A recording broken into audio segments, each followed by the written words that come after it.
Tú y aquí de examen.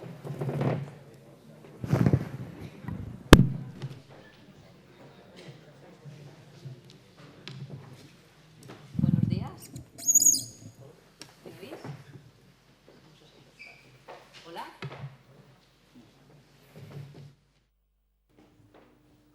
Vale. ¿Hola? Sí. Muy bien.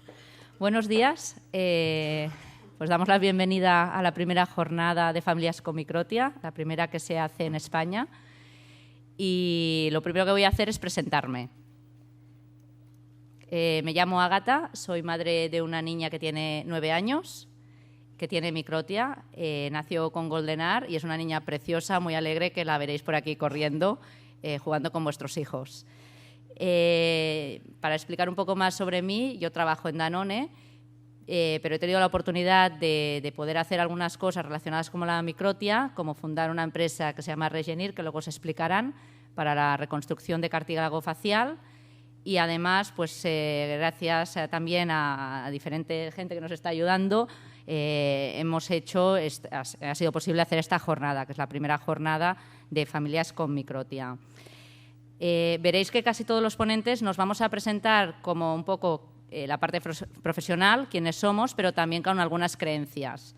Y como creencias, creo que nuestros hijos no tienen límites, que con nuestro amor y el de sus familias y amigos crecen con un potencial increíble, que nos tenemos que fijar siempre en el ser y no en el parecer, y que así nuestros hijos iluminarán el mundo. Y es una creencia realmente que tengo.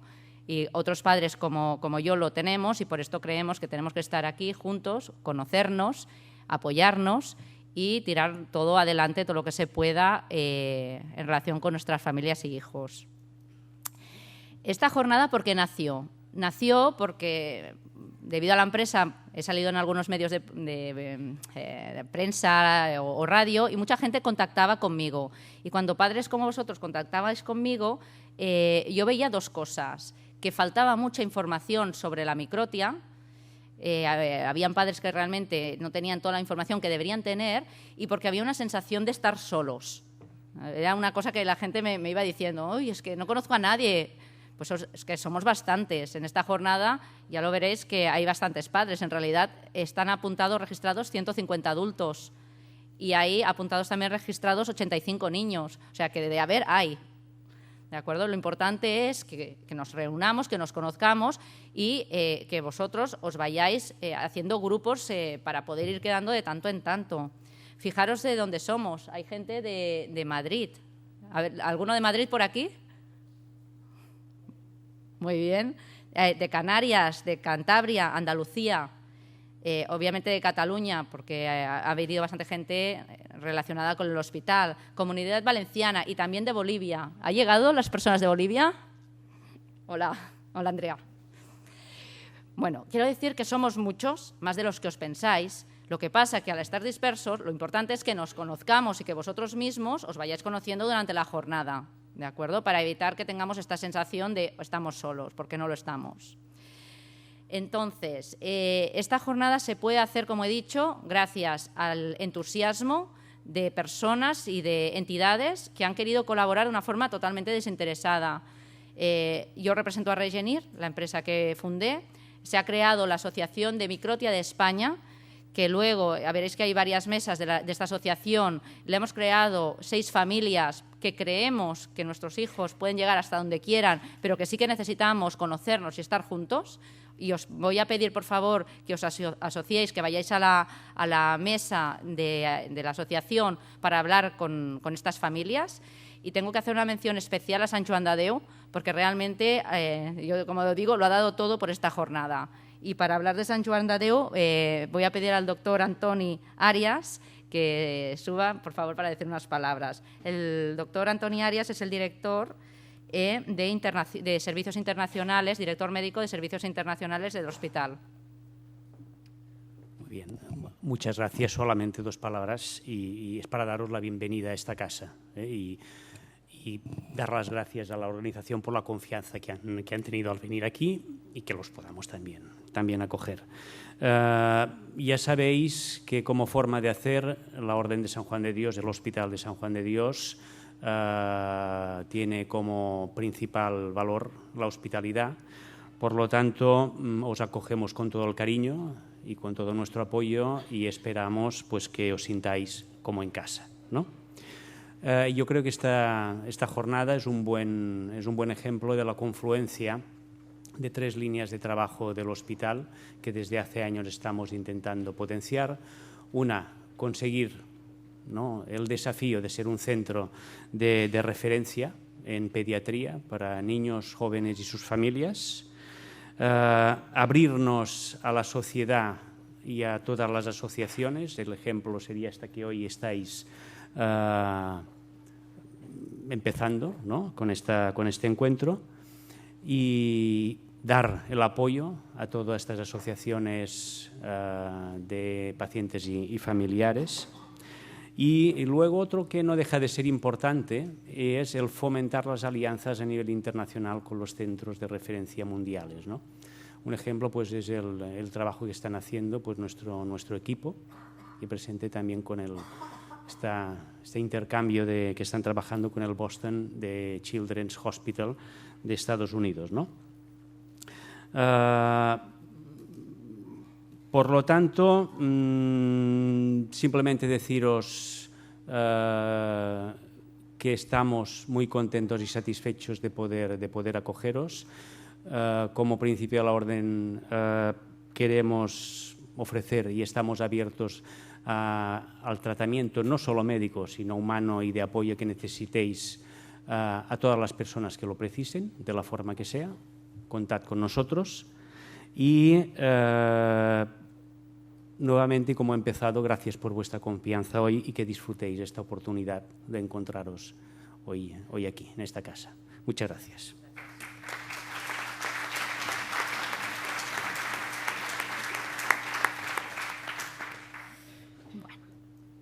También tenemos que agradecer el apoyo de sponsors que al final apoyan económicamente este tipo de jornadas. Especial agradecimiento a The Year Community. The Year Community es una fundación internacional que se ha fundado en Estados Unidos y que está promoviendo encuentros, sobre todo en Estados Unidos, pero también ya fuera de Estados Unidos. Este año se hace en Londres y en Barcelona, porque nosotros somos parte de esta comunidad, para que familias con microtia se conozcan. Entrar también en la página web, su fundadora se llama Melissa, es una madre que tiene una niña, se llama Ali, de 3 años y medio, y realmente está haciendo muy buen trabajo para difundir lo que es la microtia y las ayudas auditivas, ¿de acuerdo? También agradecimiento a Cochlear y a Oticon, que nos han ayudado a financiar esta jornada, así como suministros hospitalarios y GAES. Entonces, lo que voy a hacer ahora es presentaros ya a todos los ponentes del día. Luego os hablaré de la organización, os lo voy a explicar pausadamente porque sois muchos niños, entonces os voy a explicar cómo vamos a funcionar y ya daremos pie a empezar las ponencias. Entonces, la primera ponente del día es la doctora María Antonia Clavería.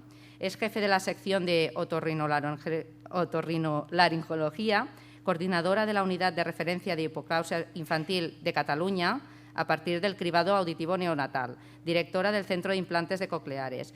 Y lo que ella nos explica más emocionalmente es que su segunda casa es el hospital, mi segunda familia, los niños a los que la hipoacusia entró a formar parte de su vida y sus familiares, y mi segundo hobby es tratarlos y amarlos, como a mí me gustaría que lo hicieran con los míos, a los que quiero infinitamente.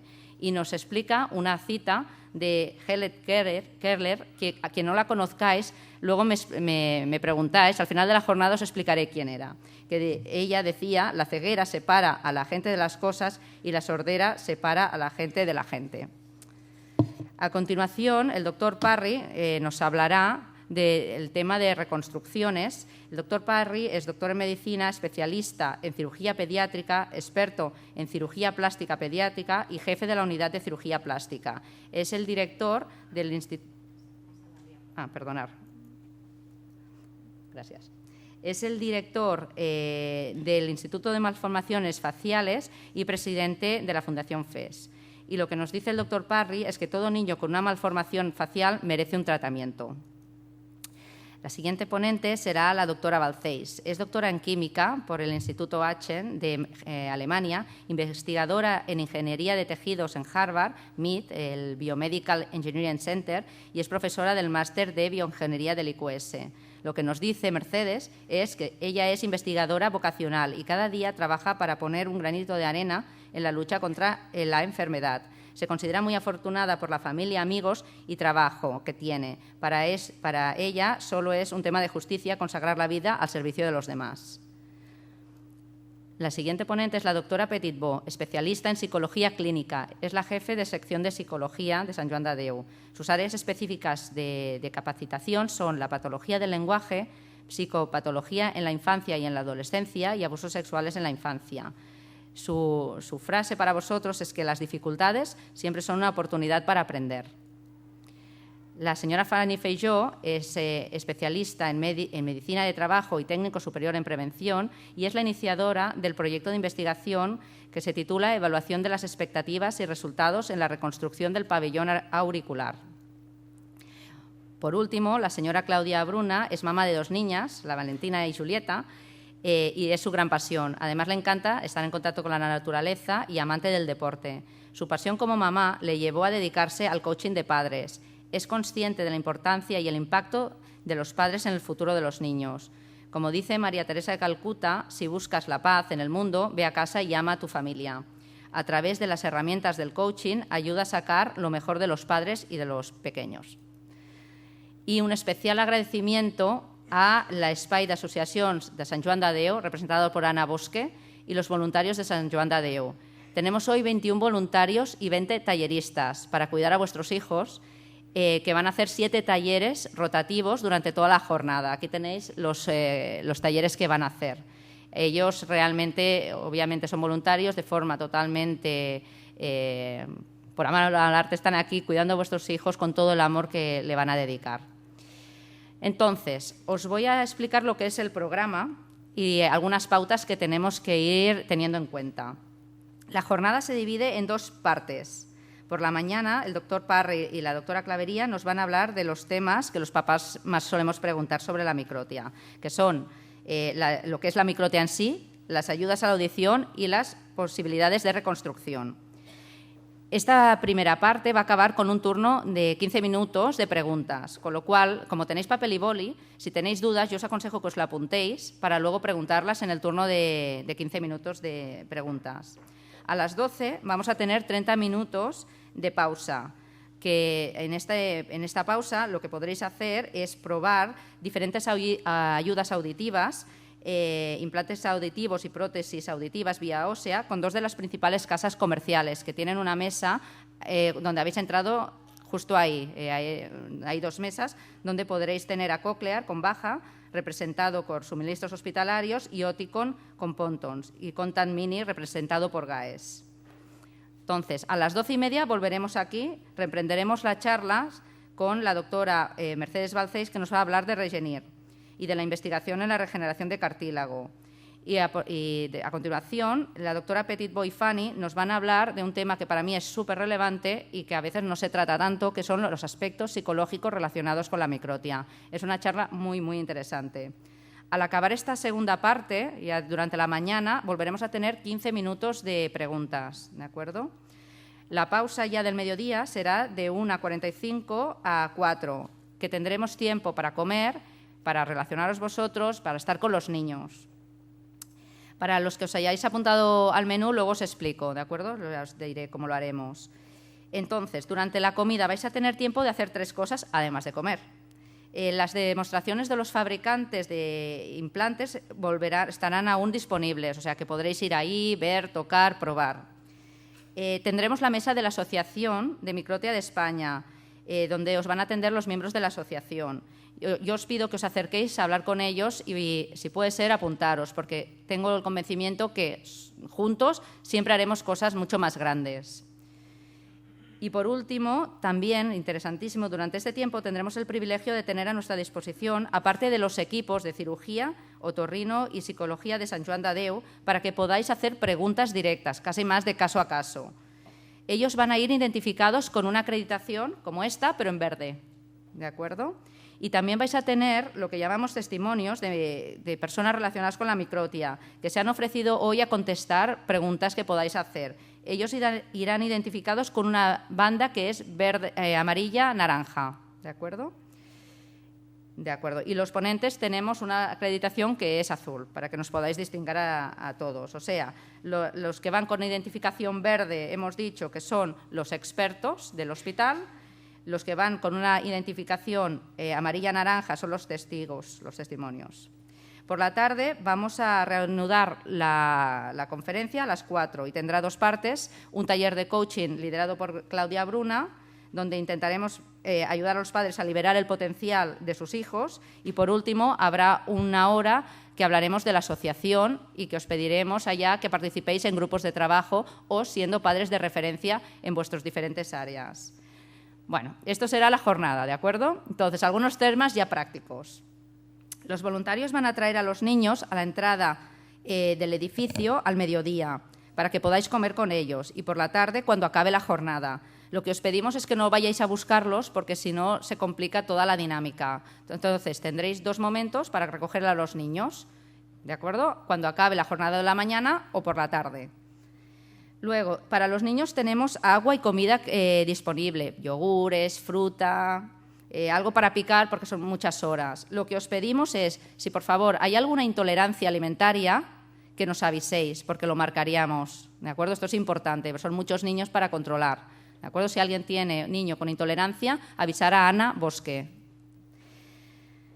Y ya por último, antes de marcharos, acordaros de rellenar la encuesta de satisfacción para ver vuestra opinión y ver cómo mejorar de cara al año que viene y entregar la inscripción de la asociación. Y recordaros que tenéis a vuestra disposición la web de Microtia, donde luego colgaremos las presentaciones y las fotos de la jornada. Bueno, pues sin más, doy pie ya a empezar las ponencias con la doctora Clavería.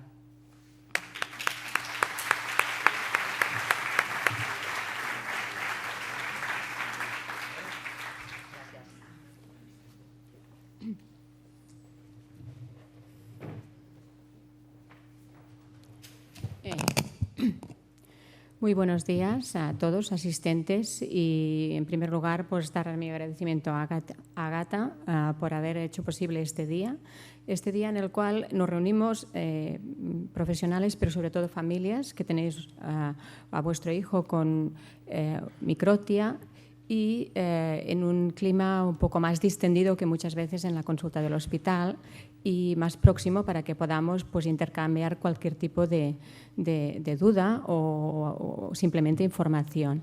Pero sobre todo a Ágata y a las personas que ha tenido pues, haciendo el soporte, que pueden ser a Fanny, a Ana y a todos los voluntarios, al hospital, también a todas las personas del servicio que están aquí dispuestas también a compartir con vosotros esta jornada. Y sin más voy a empezar.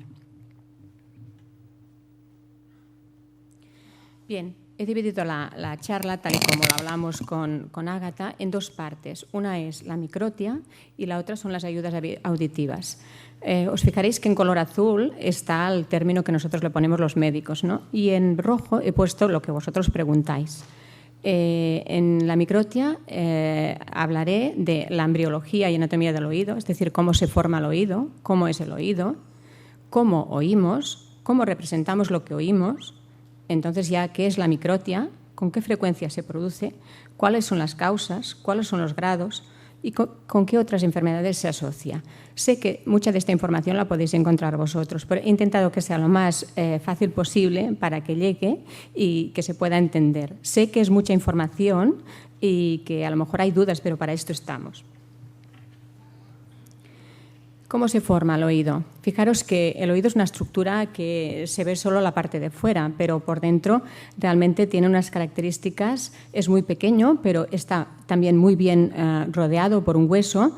Pero ¿cómo se forma? Pues el oído interno se forma en la cuarta semana de gestación, es decir, de forma muy temprana. Fijaros que primero se forma el oído interno, por donde está el órgano sensorial, por donde está la audición, donde está el nervio auditivo, y después, a posteriori, se forma el oído externo, más tardíamente, en la 5ª semana.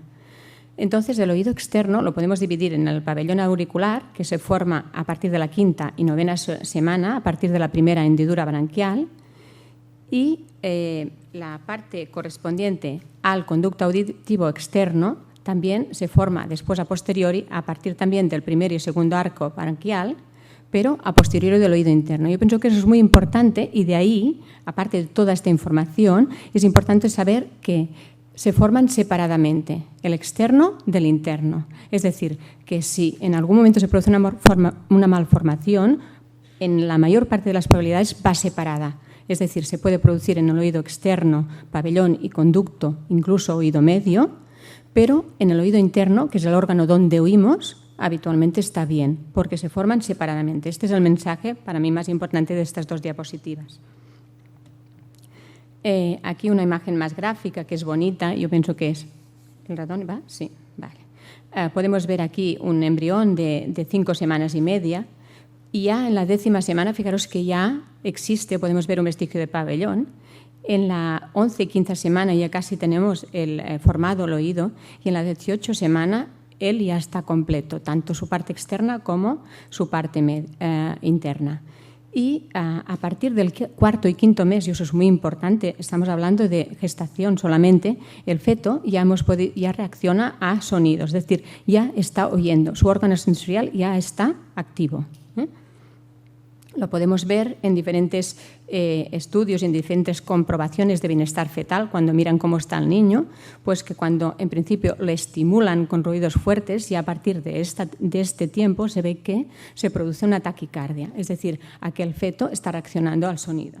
Es decir, que antes de que nazamos ya estamos con posibilidad de oír. Bien, tampoco me atrevía a empezar a hablar del oído externo y oído medio sin ver una imagen anatómica del problema que nos centra hoy aquí.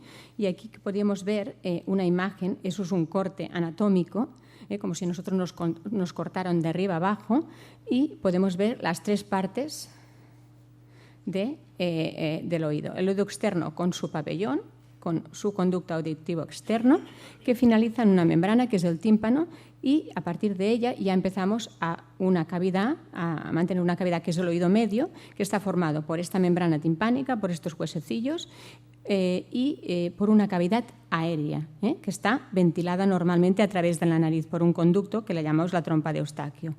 Y la parte del oído interno empieza ya justo cuando acaba un huesecillo, que es el estribo, que es el órgano sensorial, que está formado por la cóclea o el caracol y el órgano del equilibrio. Entonces, aquí podemos ver anatómicamente, esta es una imagen del pabellón y aquí podríamos decir que podemos señalar todas las partes del pabellón. ¿Cómo oímos? A ver, eso es un órgano anatómico y entonces, ¿cómo funciona este órgano anatómico? Bien, pues cuando hay un sonido, es decir, hay una presión sonora, este sonido se transmite, lo recoge el pabellón, lo transmite el conducto y por este empujo de la presión sonora hace vibrar la membrana timpánica, lo transmite a los huesecillos y estos huesecillos, el último de ellos, da un empuje, hace una presión, la presión hace que empuje y hace mover unos líquidos que están formando el oído interno, el caracol, y de forma frecuencial, es decir, dependiendo del sonido que recoge, estimula las diferentes células de audición que están dentro del oído interno, que están puestas, nosotros decimos tonotópicamente, que quiere decir hay como un equipo de ejército de células agudas hasta graves y estimula según la palabra llega. Y esta estimulación produce la llegada a través de toda una serie de vías complicadas, ya en el cerebro, en el tronco cerebral, produce una estimulación en los hemisferios cerebrales de la audición y así somos capaces de oír. Bien, pero cuando nosotros o a un papá viene a la consulta decimos es que su hijo no oye bien porque tiene una pérdida, pues, y le hemos hecho una prueba de audición y una audiometría y tiene una pérdida. Bien, ¿cómo valoramos los médicos el grado de esta pérdida auditiva? Bien, pues lo representamos de una manera que es el audiograma. ¿Y qué es el audiograma? Pues las personas, para que podamos oír un sonido, depende de este sonido no solamente de la intensidad, que lo podemos representar aquí. No se oye, es decir, un ruido flojo o un ruido fuerte, depende de la intensidad, que la representamos siempre en esta gráfica de forma vertical, pero también del campo de frecuencias que abarca este sonido, es decir, si es un sonido grave o es un sonido agudo. De forma que el campo que delimita aquello que podemos oír se dibuja dentro de un área definida por dos ejes que corresponden a la intensidad y frecuencia. Y así podemos representar y podemos ver en condiciones normales cómo oímos, es decir, los diferentes fonemas, pero también las diferentes situaciones de sonidos ambientales, cómo los oímos. Fijaros que van apareciendo poco a poco. La conversación normal se sitúa a una intensidad de 40 decibelios y a una frecuencia de 1000 entre dos personas, y los diferentes fonemas que van a ir apareciendo se sitúan en una área determinada, que ahora vais a ir viendo, la P, la H, la Z, y con ello nosotros podemos hacer una clasificación de una audición normal, de una pérdida leve, de una pérdida moderada, de una pérdida severa o de una pérdida profunda. Fijaros bien que aquí está la área del lenguaje. Evidentemente, si hay una pérdida, por ejemplo, a nivel de 50 decibelios, realmente aquella persona, que el niño va a oír por aquí, pero no va a oír correctamente el lenguaje. Necesita que se lo amplifiquen para oír bien. Y pensad que para oír bien debemos grabar bien. Y para grabar bien debemos oír bien, porque si no, no seremos capaces de emitir este lenguaje y no nos podremos comunicar. Ya intentando entender un poquitín este órgano que es tan bonito, ya me centro en el tema de hoy, que es la microtia. ¿Qué es la microtia? Pues bueno, es una anomalía congénita, lo sabéis todos probablemente, porque si tenéis este problema en casa seguro que habéis leído, habéis informado, pero bueno, hoy toca decirlo y aquí está. Es una anomalía congénita del oído externo, ya sea en su tamaño, que es un micro, quiere decir pequeño, o bien en su morfología. Otia es el estado de la oreja, que puede presentarse de forma muy variable, desde un pabellón auricular pequeño hasta la ausencia completa del pabellón, que lo llamamos anotia. Todo este conjunto de anomalías puede asociarse con atresia y o anomalías del conducto auditivo externo y o del oído medio, porque recordad que se forman juntos. Es rara la afectación del oído interno, por lo que os he dicho antes, porque se forma separadamente. Y todo ello implica hay una implicación social doble. Bueno, porque es un defecto visible y también porque puede dar un déficit de la audición. Las dos cosas son igualmente importantes. ¿Con qué frecuencia se produce? Bien, he intentado hacer un cap más, que decimos en Cataluña, porque cuando hay mucha estadística de muchas incidencias es difícil concretar una, pero podríamos decir que de 1 a 3 cada 10.000 recién nacidos. Las otras que están a continuación son diferentes publicaciones que encuentras. En el 90% de los casos es unilateral y en el 10% de los casos es bilateral. Es más frecuente en el sexo masculino que en el femenino, y también hay una mayor incidencia en regiones altas, por encima de 2.000 metros sobre el nivel del mar, y en algunos grupos determinados, que la incidencia es muy alta, de grupos indígenas en Estados Unidos, de 8,3 a 1.000 recién nacidos. 10.000, perdón. ¿Cuáles son las causas? Fijaros abajo de todo que he puesto. En resumen, en el 2013 es una herencia multifactorial. ¿Qué quiere decir esto? Pues que hay factores genéticos y ambientales. Y lo he dividido en factores intrínsecos y factores extrínsecos. Es decir, hay una teoría clásica que dice que se puede producir por una isquemia, o sea, una falta de vascularización en la arteria estapidiana en el tercer mes de embarazo, cuando se está gestando. El factor hereditario, como no se ha descubierto un gen que lo cause, solo se conocen enfermedades que están asociadas, que se asocian a esta malformación y, por lo tanto, hemos de hablar de un patrón de herencia multifactorial. Entre factores extrínsecos descritos relacionados hay la toma de fármacos, tal como la talidomida o la isotretinoína, ambientales, la hipoxia, enfermedades virales, sustancias también que pueden tomarse durante el embarazo, y noxas, es decir, sustancias que pueden afectar durante el primer trimestre del embarazo. Pero en conjunto podríamos decir que tiene una herencia multifactorial. ¿Cuáles son los grados de microtia? Mirad, hay muchísimas clasificaciones descritas, pero esa fue una de las primeras y yo creo que es la más representativa y por eso la he elegido. El grado 1 es la que podemos ver aquí, en imagen. Es una oreja más pequeña, las partes se distinguen bien, aunque están alteradas respecto a la normalidad anatómica. Y puede haber un conducto auditivo externo abierto o bien puede estar alterado, es más estenótico quiere decir más pequeñito, más estrecho. El grado 2 está a la mitad o en dos terceras partes de su medida normal. Algunas partes anatómicas consideradas como normales faltan, pero se distingue un pabellón y puede ir combinado con una atresia oral, es decir, un CAE, un conducto auditivo externo, y pongo CAE, que es muy normal en nuestra terminología, pero quiere decir el conducto, cerrado o bien alterado. Y en un grado 3, que ya es una malformación más severa, en la cual está el lóbulo alterado, hay algo de cartílago y comúnmente también falta conducto auditivo externo y hay alteración en el oído medio. Y el grado 4 es que prácticamente no se distingue el pabellón. Nosotros decimos síndromes congénitos asociados. Bueno, para vosotros, ¿con qué entidades clínicas se relaciona? Bueno, el 60% de los pacientes con microtia presentan, sobre todo la bilateral, presentan otras anomalías, pues anomalías derivadas de su formación embriológicas, craneofaciales, oculares, dependientes de los dos arcos branquiales por los cuales se formaba este oído externo, alteraciones esqueléticas y cardíacas. Entonces, dentro de ellos hay numerosas entidades clínicas. He intentado, dentro de las que con más frecuencia nosotros vemos, pero hay muchísimas más. Anomalías del espectro del óculo aurículo vertebral, que se llama, en las cuales representativamente hay la microsomía hemifacial y el síndrome del Golden Heart, el síndrome de Treacher-Collins, el síndrome branquio-otorrenal, el síndrome de Charcot, unas cromosomapatías, la 13 y la 18, y otros síndromes del Pierre-Robin y Crouzon. Solo los de en color azul haremos unas pequeñas pinceladas de ellos, o hablaremos de ellos. El síndrome de Charcot pues, es de etiología desconocida y sus manifestaciones clínicas vienen dadas por su nombre.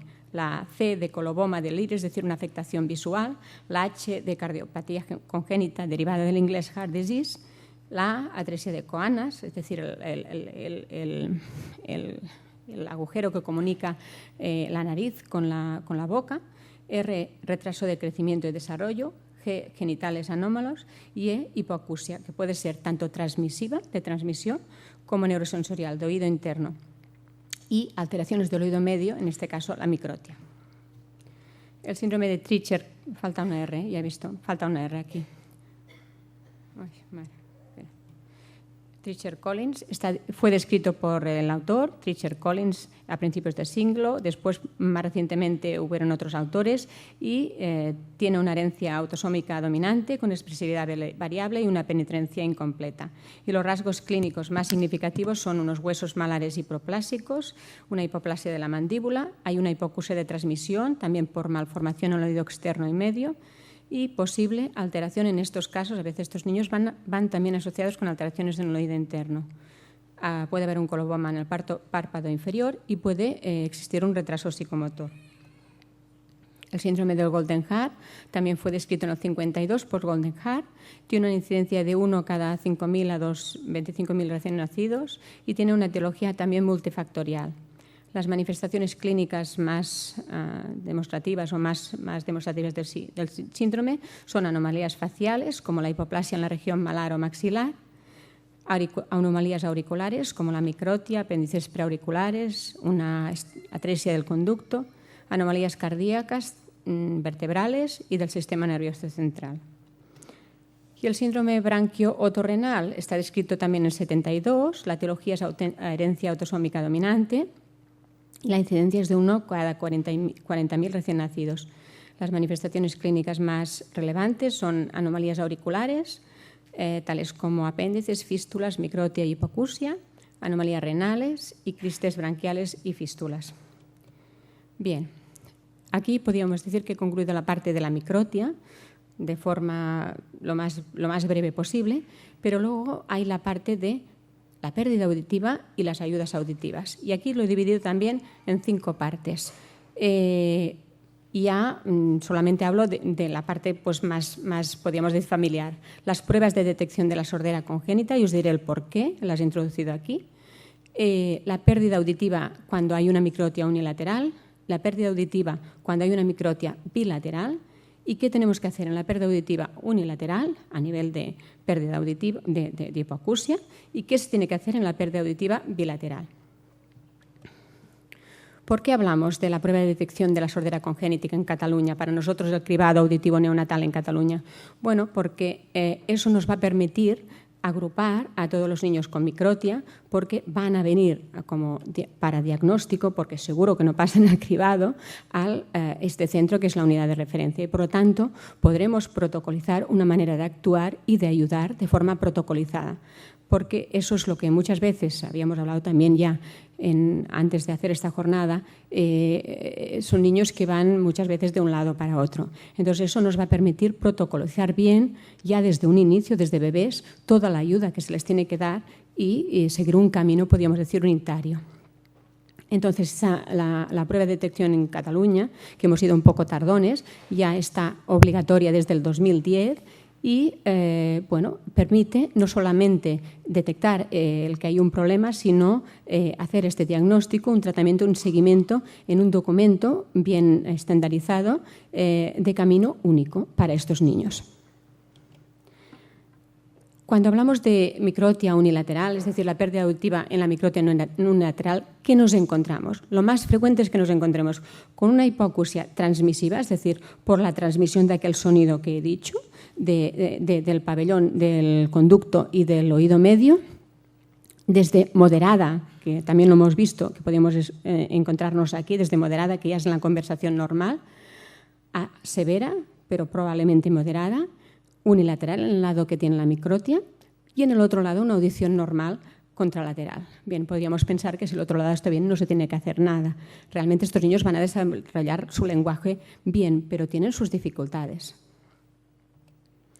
¿Qué se debe hacer, pues, en estos casos? Pues hay unas normas de actuación, que es una estimulación auditiva familiar en la etapa de antes de adquirir el lenguaje, durante la adquisición del lenguaje, y cuando este niño ya esté escolarizado, pues dar unas normas muy claras de que el educador tiene que estar cerca de la fuente sonora cercana y orientada hacia el lado sano.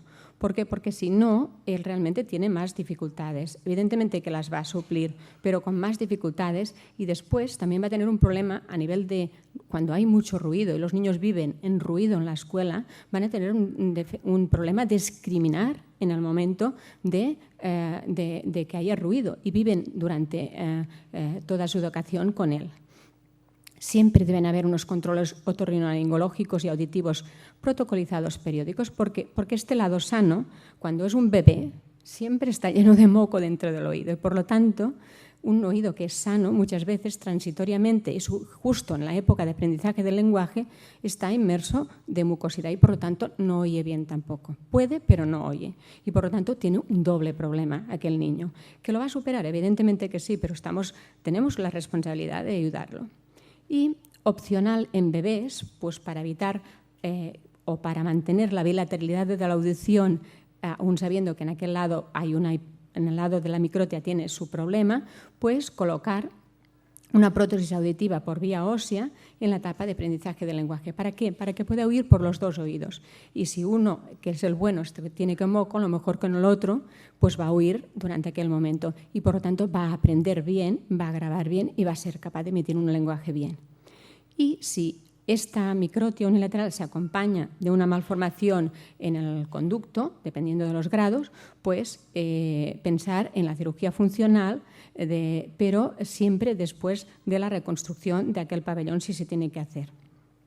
Esta cirugía funcional, bien, no todos los niños van a ser candidatos a esta cirugía funcional. Para ello debe haber una exploración muy concreta y sobre todo es la radiológica la que nos lo va a decir para saber cómo está aquel oído, es decir, aquel hueso del oído si realmente va a permitir poder realizar un conducto y aquella caja timpánica va a permitir poder realizar una reconstrucción funcional de la misma.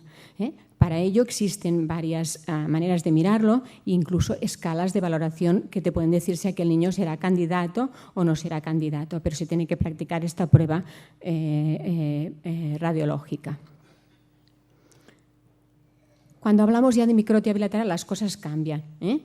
Cuando hablamos de microtia bilateral, ¿qué ¿qué nos podemos encontrar? Pues con una pérdida transmisiva moderada, severa, bilateral, pero bilateral, ya no es unilateral.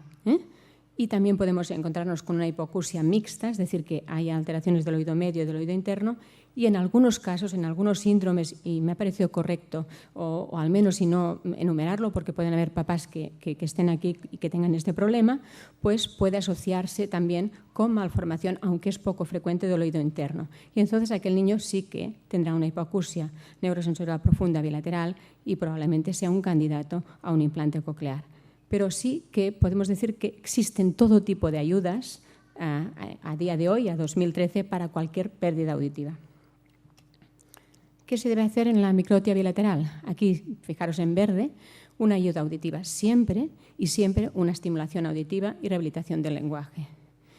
Lo he intentado dividir desde el bebé, desde el nacimiento hasta los 5 años y a partir de los 5 años. Desde el bebé a los 5 años, pues ¿qué vamos a hacerle? Vamos a poner esta cinta en la cual va a llevar una prótesis auditiva para vía ósea, es decir, que su oído interno está bien y va a poder oír bien. No podemos hacerle nada más porque su cráneo es muy pequeñito, pero sí lo podemos ayudar con una cinta y su vibrador y va a oír perfectamente bien. Y a partir de los 5 años podemos pensar en prótesis auditivas sin adaptación quirúrgica, es decir, seguir por un audífono por vía ósea o incluso por vía aérea si el conducto está permeable y es más mayor, o bien pensar en una prótesis auditiva de adaptación quirúrgica. ¿Qué tipo de prótesis auditivas de adaptación quirúrgica? Ya sé que explico mucho, pero yo pienso que se tiene que conocer.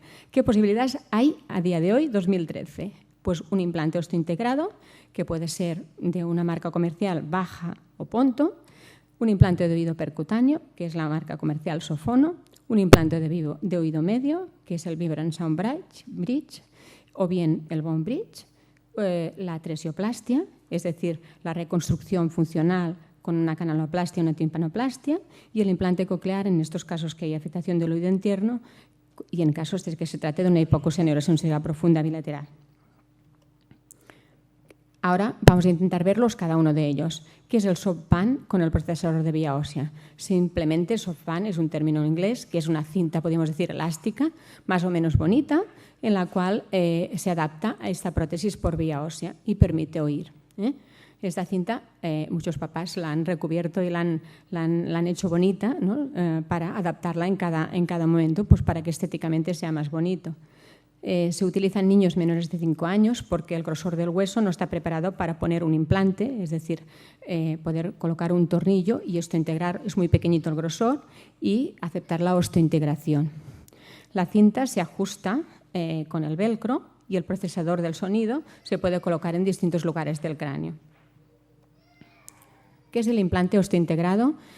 Concretamente, o qué modelos podemos tener en esta casa, que es el Baja Bone, son cifras inglesas del Bone Anchorage Hearing Aid. ¿Qué es el Baja? Pues es una prótesis auditiva de adaptación quirúrgica, necesita cirugía, cuya transmisión del sonido se efectúa por vía ósea a través de un implante colocado en un hueso del cráneo y el cual permite la osteointegración. Es exactamente igual cuando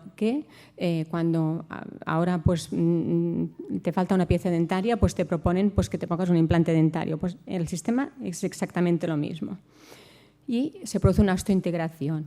Entonces, este implante soporta después al procesador del sonido y este procesador del sonido es el encargado pues, de transmitir esta vibración y llegar directamente al oído interno. Es decir, a través de este implante y de este procesador, cuando se pueda colocar después de la cirugía, se estimula por el hueso directamente, si lo podéis ver aquí en esta imagen que es pequeñita, directamente el caracol. Como no tenemos oído medio y no tenemos tampoco oído externo, vamos a utilizar lo que tenemos, que es el oído interno. Esas son las imágenes de los diferentes procesadores. Aquí se puede ver bien cómo se coloca el implante en el hueso. Aquí está la piel y aquí podemos decir que está el procesador.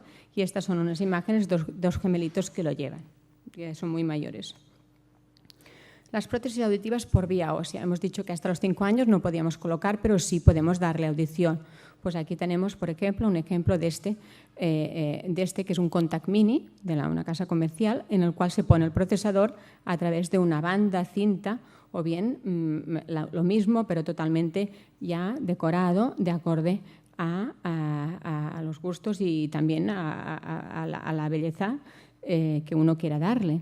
Y también puede ser más a posteriori la adaptación a través de unas gafas con un vibrador exactamente de la misma función. Es decir, que es una prótesis auditiva de no adaptación quirúrgica.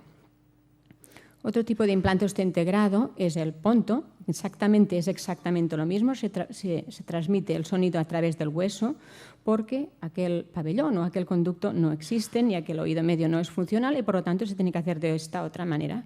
Y se estimula directamente igual el sonido dependiendo de si te llega a una frecuencia aguda o grave. Eso es una imagen también de lo que podemos ver aquí. Y una introducción más reciente es la del implante magnético de transmisión ósea. Este implante tiene la particularidad de que no precisa atravesar la piel y, por lo tanto, algunos problemas que se pueden generar, pequeñas infecciones de esta piel, pues tiene la ventaja de que eso no ocurre. Es un implante auditivo magnético percutáneo, no hay tornillo ni implante que atraviese la piel y consiste en 2 imanes sellados con titanio que están adjuntos al cráneo con unos tornillos. Entonces, el procesador contiene un vibrador óseo que está conectado con un metal que queda pegado a la piel con los 2 imanes de debajo de la piel. Aunque sea complicado de ver, podéis tener la posibilidad después, más en los periodos de descanso, de poderlos comprobar. Y estas son las imágenes. Esta es una imagen de este niño siendo portador. Aquí veis este metal que es imantado con la parte interna y aquí es una niña, la imagen de una niña llevándolo. Este es el procesador nuevo, este era el más antiguo. ¿Qué manera o cuál es la transmisión que produce? Aquí también este mismo implante se puede llevar cuando son más pequeñitos, pues con la diadema. ¿Y qué es lo que hace este implante? Evidentemente que transmite también del hueso del cráneo y que transmite al caracol, incluso entre los dos. Si podemos comparar los 3 implantes que os he explicado ahora, podemos ver cada uno de ellos cómo es estéticamente y cómo está formado y cómo se coloca en la piel. Aquí tenemos el ponto, aquí está el baja y aquí está el sofono. Veis que estos 2 se tienen que perforar la piel y se tienen que adaptar al hueso del cráneo y ese otro, pues no, eso se evita. También hablar del implante activo de oído medio, que es el Vibranson Bridge. Este consiste en un procesador de sonido externo adherido a la piel del cráneo a través de un imán y de un implante interno que termina en una masa flotante que se adhiere a las estructuras del oído medio. Los sonidos igualmente son recogidos por el procesador externo que los convierte en señales eléctricas y que se transmiten a través de la piel al implante y este transmite a esta masa y por presión también estimula la cóclea o el caracol, el órgano sensorial. Otro implante más reciente, de introducción más reciente, es el implante activo de conducción ósea, que se llama Bone Bridge. Es el primer implante activo de conducción ósea. También es transcutáneo y consiste en un sistema auditivo semi-implantable en el que el implante se coloca debajo de la piel.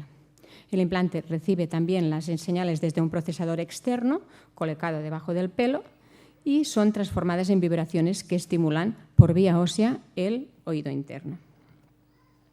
Y finalmente, aunque no es quizá el tema de hoy, pero en algunos niños que tienen síndrome puede asociarse a no oír bien por el oído interno, pues en caso de una sordera profunda, y al menos simplemente para que lo conozcan, está el implante coclear. ¿Qué es el implante coclear? Es un aparato electrónico, también de adaptación quirúrgica, que transforma las señales acústicas en eléctricas y estimulan directamente al nervio auditivo. Aquí podemos ver la parte interna, la parte externa con el procesador y cómo está colocado dentro del caracol, cómo se estimula las fibras nerviosas del caracol que se transmiten en el cerebro.